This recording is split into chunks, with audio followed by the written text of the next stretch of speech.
Indian national കോൺഗ്രസിന്റെ കേരള ഘടകത്തിലെ അപൂർവം പോരാളികളിൽ ഒരാളാണ് ശ്രീ കെ സുധാകരൻ. കണ്ണൂരിന്റെ ഗർജിക്കുന്ന സിംഹം. ഇടതുപക്ഷ പ്രസ്ഥാനങ്ങൾക്ക് ആഴത്തിൽ വേരോട്ടമുള്ള കണ്ണൂരിന്റെ മണ്ണിൽ അവരെ സമർത്ഥമായി തടയാനായി കോൺഗ്രസിന്റെ വജ്രായുധമായി എക്കാലത്തും ഉണ്ടായിരുന്ന മുന്നിൽ നിന്ന കെ സുധാകരൻ. അദ്ദേഹം പല പാർട്ടികൾ മാറി വന്നിട്ടുണ്ടെങ്കിലും കോൺഗ്രസ് പാർട്ടിയിലായത് മുതൽ നഖശികാന്തം ഇടതുപക്ഷ വിരുദ്ധത അദ്ദേഹത്തിന്റെ കണ്ണൂരിലെ ജനകീയതയ്ക്ക് മാറ്റുകൂട്ടി. അദ്ദേഹം KPCC പ്രസിഡന്റായി വന്നപ്പോൾ കേരളമൊട്ടാകെ വളരെ വലിയ ചലനമുണ്ടാകും എന്നും കോൺഗ്രസിന്റെ സംഘടനാ സംവിധാനം ഉയർത്തെഴുന്നേക്കുമെന്നും ഒക്കെയായിരുന്നു പ്രതീക്ഷ. പക്ഷേ അദ്ദേഹം ഇന്ന് പല്ല് കൊഴിഞ്ഞ സിംഹമാണ്. സടയും പല്ലും കൊഴിഞ്ഞ സിംഹം. ആരോഗ്യ കാരണങ്ങളാലാകാം, മറ്റു പല കാരണങ്ങളാലാകാം. മുൻകാലങ്ങളിലെ സുധാകരന്റെ നിഴല് മാത്രമാണ് ഇന്ന് സുധാകരൻ. കണ്ണൂർ മണ്ഡലത്തിൽ അദ്ദേഹം സ്ഥാനാർത്ഥിയായിരുന്നു. MP ജയരാജനുമായി അദ്ദേഹം ഒരു ടൈറ്റ് കോൺടെസ്റ്റിലായിരുന്നു. വിജയിക്കുമെന്ന് കൃത്യമായി ഉറപ്പ് പറയാൻ പോലും ആവാത്ത ഒരു മത്സരമായിരുന്നു ശ്രീ കെ സുധാകരൻ എന്ന സിറ്റിംഗ് MPയുടേത്. അദ്ദേഹം വളരെ റിലക്റ്റന്റ് ആയിരുന്നു മത്സരിക്കാൻ. അദ്ദേഹം വിസമ്മതിച്ച ഒരു ഘട്ടമുണ്ട്. അദ്ദേഹത്തിന്റെ ഏക ഡിമാൻഡ് എന്ന് പറയുന്നത്, ഞാൻ മത്സരിക്കാം, അവസാനം മനസ്സില്ലാ മനസ്സോടെ മത്സരിക്കാം, പക്ഷെ KPCC പ്രസിഡന്റ് സ്ഥാനത്ത് നിന്ന് ഞാൻ മാറി നിൽക്കില്ല. അപ്പൊ സംഘടനാ നേതൃത്വം, ദേശീയ നേതൃത്വം, കോൺഗ്രസിന്റെ ഉന്നത നേതൃത്വം കെ സുധാകരന് ഒരു ഉറപ്പ് കൊടുത്തു. താങ്കൾ തൽക്കാലത്തേക്ക് മാറി നിൽക്കുക, തൽക്കാലത്തേക്ക് ഒരു താൽക്കാലിക പ്രസിഡന്റിനെ ചുമതല ഏൽപ്പിക്കുക. അങ്ങനെയാണല്ലോ MM ഹസൻ താൽക്കാലിക പ്രസിഡന്റ് ആയത്. മുൻപും ഈ MM ഹസൻ താൽക്കാലിക പ്രസിഡന്റ് ആയിരുന്ന ഒരു ചരിത്രമുണ്ട്.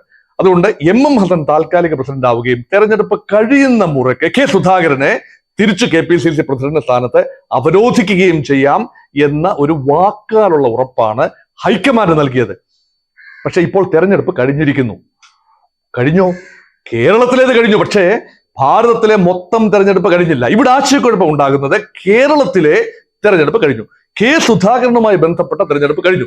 കെ സുധാകരൻ അഖിലേന്ത്യാ നേതാവൊന്നുമല്ല.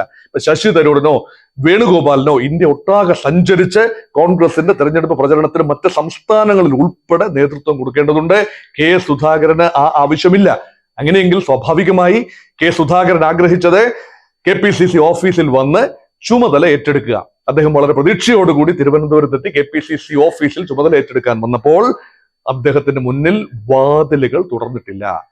ഇപ്പോഴിതാ കേൾക്കുന്നു, ദീപാദാസ് മുൻഷി, അവരാണല്ലോ കോൺഗ്രസിന്റെ കേന്ദ്ര പ്രതിനിധി, കേരളത്തിലെ കാര്യങ്ങൾ മോണിറ്റർ ചെയ്യാനുള്ള ഹൈക്കമാൻഡിന്റെ പ്രത്യേക പ്രതിനിധിയായ ദീപാദാസ് മുൻഷി പറഞ്ഞിരിക്കുന്നു, സ്വല്പം കൂടെ വെയിറ്റ് ചെയ്യൂ, അതുകൊണ്ട് സമയമായില്ല പോലും.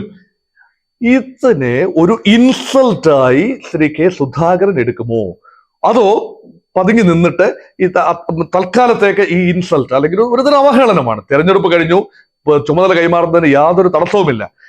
ഇവിടെ സംസ്ഥാന നേതൃത്വത്തിലെ, ഞാൻ മനസ്സിലാക്കുന്നത് സംസ്ഥാന കോൺഗ്രസിൽ മുൻകാലങ്ങളിൽ ഒരുപാട് ചേരികൾ ഉണ്ടായിരുന്നു. പ്രധാനമായി A ഗ്രൂപ്പ്, I ഗ്രൂപ്പ്, ഒരു കാലത്ത് തിരുത്തൽവാദികൾ എന്നൊരു വിഭാഗം ഉണ്ടായിരുന്നു I ഗ്രൂപ്പിനുള്ളിൽ. അതൊന്നും, ആ സമവാക്യങ്ങളൊന്നും തന്നെ ഇന്ന് അത്ര പ്രാധാന്യമുള്ളതല്ല. ഇന്ന് സമവാക്യങ്ങൾ മാറിയപ്പോൾ രണ്ട് പ്രധാനപ്പെട്ട നേതാക്കൾ ഉത്ഭവിച്ചു വരുന്നു.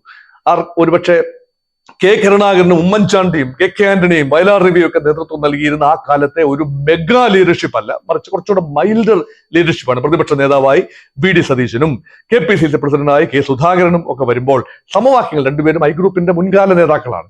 ഇങ്ങനെ വരുമ്പോൾ ഒരുപാട് പേര് ഗ്രൂപ്പ് വ്യത്യാസം അന്യേ, പ്രത്യേകിച്ച് A ഗ്രൂപ്പുകാർക്ക് ആകെ തഴയപ്പെട്ടു. സംഘടനാ പുനഃസംവിധാനത്തിൽ തഴയപ്പെട്ടു, വീതം വെപ്പിൽ ഇപ്രാവശ്യം തഴയപ്പെട്ടു. മുൻകാലങ്ങളിലൊക്കെ മേൽക്കൈ ലഭിച്ച A ഗ്രൂപ്പിന് കാര്യമായ പുനഃസംഘടനയിൽ കാര്യമായ നേട്ടമുണ്ടാക്കാൻ കഴിഞ്ഞില്ല എന്ന പരിഭവം, അത് KPCC പ്രസിഡന്റിനെ മാറ്റി പരീക്ഷിക്കാനാവുമോ, അദ്ദേഹത്തെ തൽക്കാലത്തേക്ക് തടഞ്ഞു വെക്കുകയും ഇവിടെ സംഘടനാ സംവിധാനം ആകെ അവതാളത്തിലായി എന്ന് പറഞ്ഞുകൊണ്ട് കെ സുധാകരനെ മാറ്റി നിർത്താനാവുമോ? ഒരുപക്ഷെ പുതിയൊരു KPCC പ്രസിഡന്റിനെ, കുറച്ചുകൂടി ചെറുപ്പക്കാരനായ ഒരു KPCC പ്രസിഡന്റിനെ അവരോധിച്ചുകൊണ്ട് സംഘടനയെ കുറച്ചുകൂടി ശക്തിപ്പെടുത്താമോ എന്ന ആലോചന, അതൊരു പോസിറ്റീവ് ആലോചന മാത്രമല്ല, രണ്ട് തലയുള്ള വാളാണത്. ഒന്ന്, കെ സുധാകരന്റെ രാഷ്ട്രീയ അന്ത്യം കാണണം. അത് പലരുടെയും ആഗ്രഹമാണ്, വ്യക്തിപരമായ ആഗ്രഹമല്ല, മറിച്ച് ഗ്രൂപ്പ് സമവാക്യങ്ങളിൽ വന്ന ചേഞ്ചാണ്. രണ്ട്, ഇവരിൽ പലരും ഒരു പുതിയ ലീഡർഷിപ്പ് വന്നാൽ, നിഷ്പക്ഷമായി ചിന്തിക്കുന്ന പലരും, ഒരു പുതിയ ലീഡർഷിപ്പ് വന്നാൽ കോൺഗ്രസിന് വർദ്ധിത വീര്യത്തോടു കൂടി നിയമസഭാ തെരഞ്ഞെടുപ്പിന് പോകാം. കെ സുധാകരന്റെ നേതൃത്വത്തിൽ മുന്നോട്ട് അധികം പോകാനാവില്ല. ഒരു പുതിയ KPCC പ്രസിഡന്റ് വേണ്ടി വരും. പ്രത്യേകിച്ച് കെ സുധാകരൻ രോഗാതുരനാണ്. അദ്ദേഹത്തിന്റെ ആരോഗ്യസ്ഥിതിയെക്കുറിച്ചും അദ്ദേഹത്തിന്റെ ചടുലതയെക്കുറിച്ചും വലിയ ചോദ്യചിഹ്നങ്ങൾ ഉയരുന്നു. അതുകൊണ്ടാണ് ഒരു മാറ്റം. ഈ മാറ്റങ്ങളെ ഒരു ഫൈറ്ററായ കെ സുധാകരൻ എങ്ങനെ നേരിടും? അദ്ദേഹം സാഹസികമായ എന്തെങ്കിലും കാട്ടുമോ? അദ്ദേഹം ലോക്സഭാ തെരഞ്ഞെടുപ്പ് വിജയിച്ചു വന്നാൽ ലോക്സഭയിൽ ഒരു MP ആയി സന്തോഷപൂർവ്വം മാറുകയാണ്. KPCC പ്രസിഡന്റ് പദത്തിൽ നിന്ന് മനസ്സില്ലാ മനസ്സോടെ മാറി നിൽക്കാൻ ഒരു പക്ഷേ സന്നദ്ധരാകും. പക്ഷേ അദ്ദേഹം പരാജയപ്പെടുന്ന പക്ഷം ആരോപണങ്ങളുടെ പെരുമഴക്കാലമായിരിക്കും കോൺഗ്രസിന്റെ സംഘടനാ സംവിധാനത്തിനെതിരെ. KPCC പ്രസിഡന്റിനെ തോൽപ്പിക്കാനായി ഇവിടെ ഒരു ലോബി പ്രവർത്തിച്ചു എന്ന രീതിയിൽ പരസ്പരമുള്ള ചെളിവാരി എറിയലുകൾ മുൻകാലങ്ങളിൽ നടന്നതുപോലെയുള്ള പരസ്യമായ വിഴുപ്പലക്കലുകൾ കോൺഗ്രസ് രാഷ്ട്രീയത്തിൽ ഉണ്ടായാൽ അത്ഭുതപ്പെടാനാവില്ല. അതുകൊണ്ട് വളരെ സങ്കീർണമായ രീതിയിലേക്ക് ദേശീയ തെരഞ്ഞെടുപ്പ് കഴിഞ്ഞു. കോൺഗ്രസ് പാർട്ടിയിൽ പടൽപിണക്കങ്ങളും ഉൾപ്പാട്ട ചർച്ചകളും വിവാദങ്ങളും എല്ലാം മുള പൊട്ടുന്ന ഈ ഘട്ടത്തിലാണ്.